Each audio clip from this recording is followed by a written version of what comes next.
Rain poured heavily on the quiet spaceport as Ethan waited near the landing bay, holding a small umbrella that did nothing against the cold wind. His heart beat fast. Months ago, he had signed up for the Interplanetary Partner Program, a way for lonely humans to meet aliens from peaceful worlds.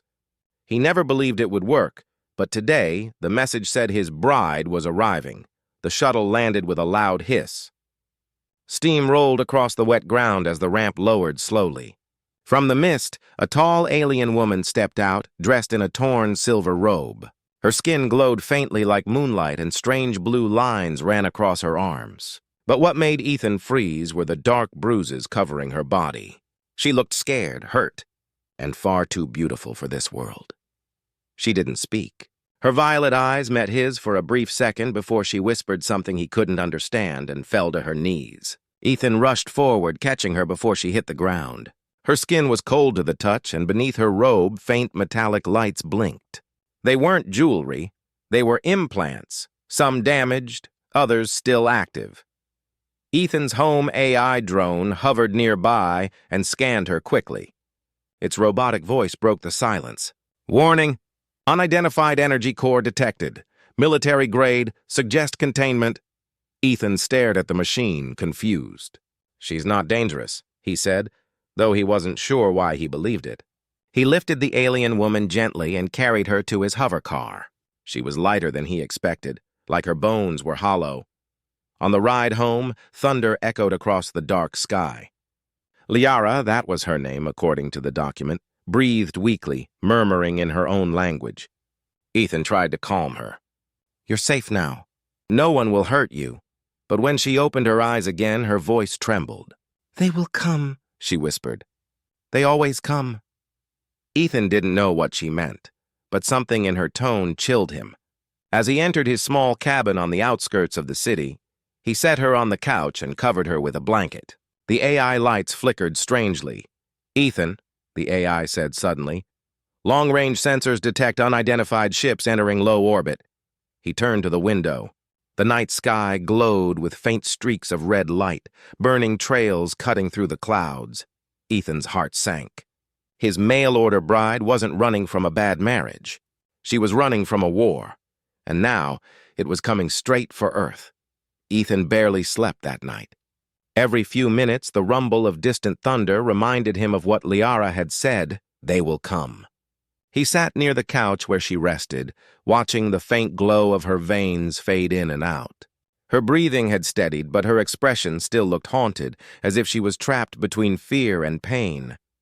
When morning light crept through the window, Liara stirred. She looked around the small cabin, confused, then focused on Ethan. "You helped me," she said softly, her voice rough but melodic. "Why?" Ethan shrugged. "Because you needed it. Isn't that reason enough?" Her eyes softened, but there was sadness in them. "On my world, no one helps without expecting something in return. Especially humans. I'm not like most," Ethan replied, forcing a small smile. "Besides, you're my bride, remember?" Liara hesitated before speaking. "That contract means nothing now. It was never real. They sent me here to hide, not to love." Ethan frowned. "Hide from who?" Before she could answer, the ground shook slightly. The table rattled and the lights flickered again. Ethan ran to the window. Far on the horizon, 3 bright lights floated in formation. Ships. Liara's face went pale. "They found me." Ethan turned back. "Who are they?" She touched her bruised arm and whispered, "The Syndicate. They control half the galaxies. I was one of their scientists, forced to build weapons that could erase planets. I escaped with the core." "The core?" he asked, confused. She pointed at the faint glow beneath her chest. "It's inside me. The power they wanted to use for war." Ethan's stomach twisted. "You mean you're carrying a weapon?" "Something worse," she said. "A memory core, containing the coordinates of every Syndicate base. If they find me, they'll burn Earth to the ground just to get it back." He stepped closer, lowering his voice. "Then we'll hide you. We'll go somewhere safe." She gave a sad smile. "You don't understand. There's nowhere safe anymore." Outside, a low hum filled the air, the sound of engines descending. Ethan's AI began to flash warnings across the screen. Unauthorized crafts entering Earth's atmosphere. Ethan grabbed his coat and pulled Liara up gently. Then we run. I don't care where. You're not facing them alone. Liara looked at him, her violet eyes shimmering. For the first time, she seemed to believe him. You're a strange human, she said softly. Maybe that's why I trusted you. The cabin walls vibrated as the ships drew closer. Ethan opened the door, rain hitting his face once more. Somewhere in the sky, lightning flashed, and among the thunder, he heard it clearly now. The war she brought with her had just arrived. The morning turned dark far too quickly. The sky, once gray, now burned orange as the syndicate ships descended like silent predators. Ethan gripped Liara's hand, pulling her through the muddy path behind the cabin. The air trembled with a low hum, and every sound, the rustle of trees, the hiss of rain, felt alive with danger. They ran toward the forest, their boots sinking in the wet soil. Behind them, a beam of red light slashed across the clearing, cutting through Ethan's old cabin in one clean sweep. The explosion threw warmth across their backs. Liara looked back, tears glinting in her eyes. They found me too soon, she whispered. Ethan squeezed her hand. Then we make sure they regret it. She gave him a small, pained smile. You speak like a soldier. Just a man who refuses to lose another home, he said, not slowing down. Once deep in the woods, Liara's glow dimmed as she tried to suppress the energy inside her. They can track me, she said quietly. The core gives off a signal. Ethan stopped, thinking fast. He opened his jacket, revealing a small power dampener, an old mining device from his workshop. Would this block it? She blinked, surprised. For a while, but it might overload. Then we'll take the risk, he said, wrapping it around her wrist. The device buzzed softly and the light on her skin faded. For a moment, the forest grew still. But silence never lasts long in war. The ground vibrated again as one of the syndicate drones descended through the canopy. It scanned the area, its crimson eye slicing through the fog. Ethan motioned for Liara to stay low. They hid behind the trunk of a fallen tree, breaths shallow. The drone paused, humming as if sniffing for movement. Then, from somewhere deeper in the woods, another sound echoed, a mechanical growl. Liara's face went pale. They brought the hounds. What are those? Ethan whispered. Machines, she said, trembling. They can smell energy, living or dead. The forest came alive with movement. Branches cracked, and glowing shapes slithered between shadows. Ethan pulled out his plasma cutter, its weak light reflecting in Liara's terrified eyes. You can't fight them, she said urgently. I don't plan to, he replied. We'll make them blind. He aimed at a nearby fuel tree, one of the bioreactive plants that grew in this region. One spark from the plasma torch, and the air filled with a sudden burst of light and smoke. The explosion threw the hounds off balance, giving them seconds to run. Liara stumbled as they fled, clutching her side. The bruises had reopened, dark fluid staining her robe. Ethan caught her before she fell. Hold on, he said, his voice rough. She looked up at him weakly. Why do you care so much? He didn't answer. He just carried her through the storm while, above them, the sky opened to reveal the war that had finally found Earth.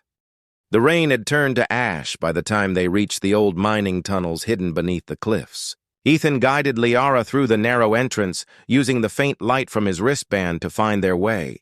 The air smelled of rust and damp metal, but down here the sky couldn't see them, and neither could the syndicate. Liara leaned against the wall, her breathing uneven. The glow beneath her skin flickered like a dying flame. I can't run much longer, she whispered. Ethan crouched beside her. Then rest. You're safe for now. She looked at him, eyes dim but steady. You don't understand, Ethan. The core inside me, it's not just data. It's alive, he frowned. Alive? What do you mean? She pressed her hand against her chest. They wanted to create a weapon that could think, adapt, and command fleets. I was chosen as the host. I escaped before they finished linking it to the Syndicate's main network. But it's learning. Through me. Ethan felt a chill run down his spine. You mean that thing inside you could start a war on its own?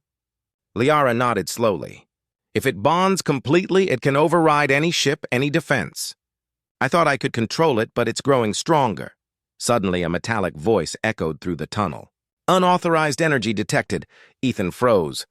The voice wasn't Liara's. It came from deeper inside the mine. He moved cautiously forward and found a half-buried drone covered in dust, an old Earth defense model from the last war. Its red sensors flickered weakly to life. "Identify," it demanded. Ethan raised his hands. "Civilian. Don't shoot." Liara stepped into view. The drone's sensors widened, scanning her. Sirenthan signature detected. Priority threat. The machine powered its weapon. Before Ethan could react, Liara's eyes blazed white. A wave of invisible force rippled through the tunnel, knocking the drone against the wall and shorting its circuits instantly. Sparks filled the air. The weapon arm fell limp. Ethan stared at her, speechless. What was that?" Liara's hands shook. "It's starting. The core is protecting itself." He grabbed her shoulders gently. "Then we find someone who can remove it before it's too late." Her voice broke. "There is no one. The only person who could died because of me." Silence filled the air again, broken only by the hum of distant thunder outside. Ethan helped her sit, then looked toward the far end of the tunnel. "There's an old communications hub here. If I can reactivate it, maybe I can contact the Resistance. They'll know what to do." Liara hesitated, then nodded weakly. "If you do that, the Syndicate will trace the signal." "I'll take that chance," he said, determination in his voice. "They started this war. Maybe it's time we finish it." Somewhere deep inside her, the core pulsed brighter, like it had heard him and agreed. The tunnel walls trembled as Ethan powered up the old communications console. Sparks flew from loose wires, and the screen flickered alive, showing lines of broken code. Liara stood a few steps away, watching him with weary eyes. "You're risking everything," she said quietly. He didn't stop. "If there's even a chance to call for help, I'll take it."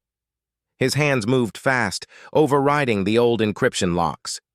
The radio hummed, sending a pulse through the underground network. For a moment, there was silence.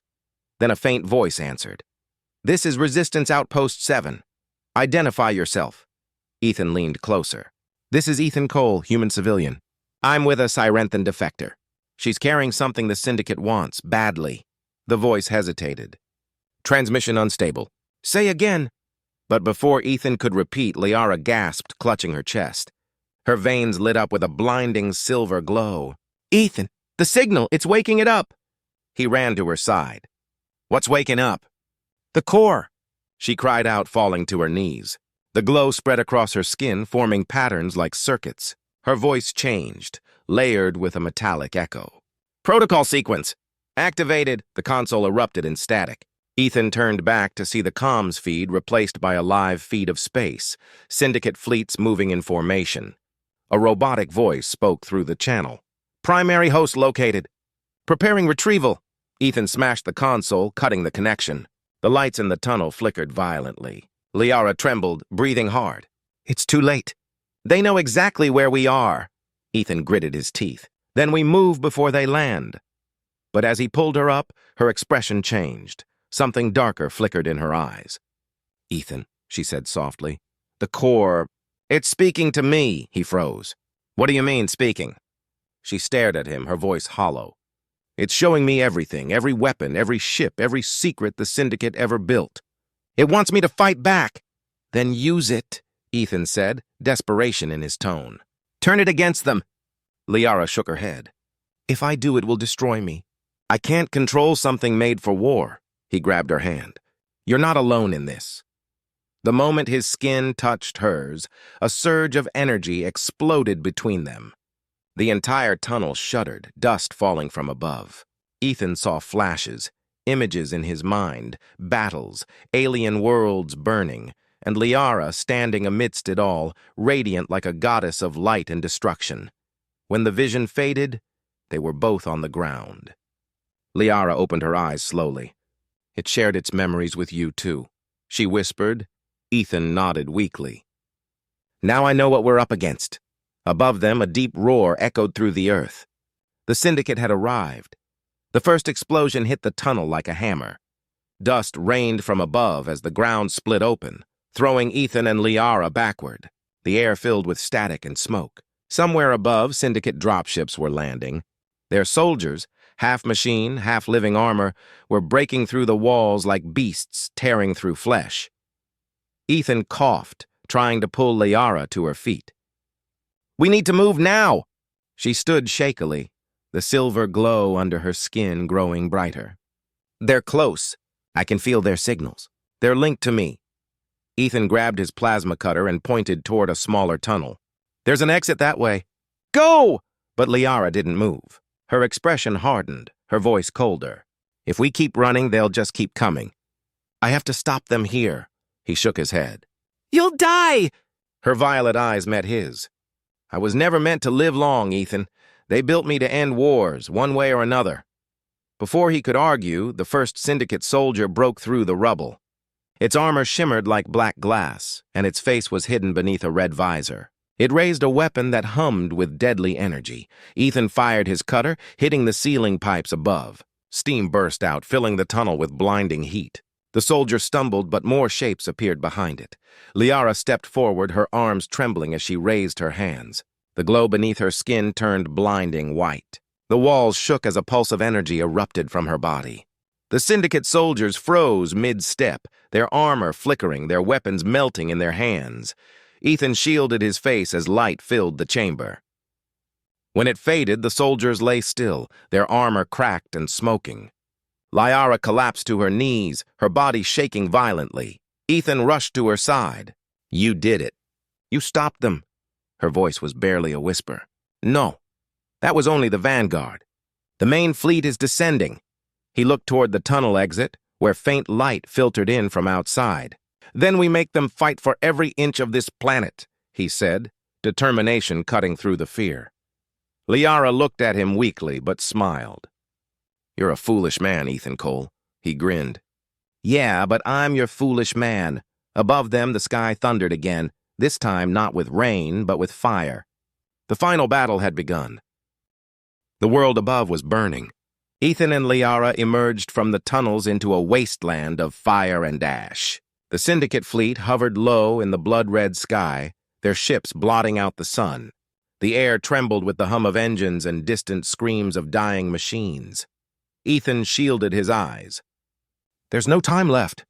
We have to find shelter." Liara shook her head slowly. "No more running. The Corps wants to finish what it started."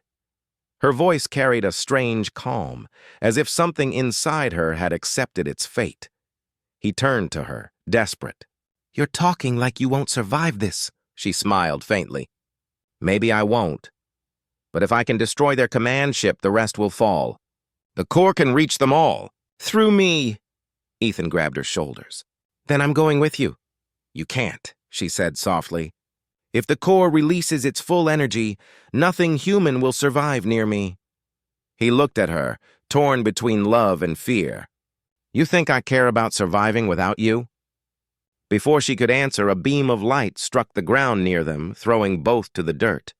A towering Syndicate commander stepped out of the smoke, its armor black as night, voice like a machine god. "Return the host," it boomed. "The human will be spared."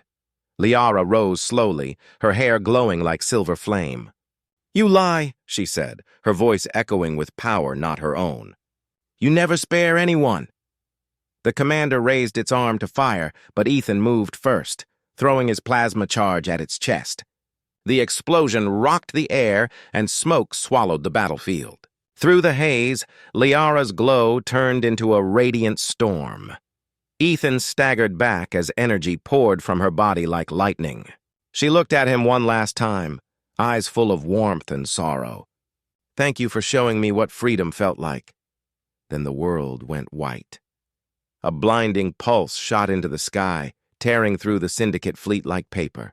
One by one, their ships erupted in flames. The earth shook, mountains cracked, and the storm swallowed everything. When silence finally returned, the sky was clear again. Ethan lay among the ruins, half conscious, the air still humming with fading energy.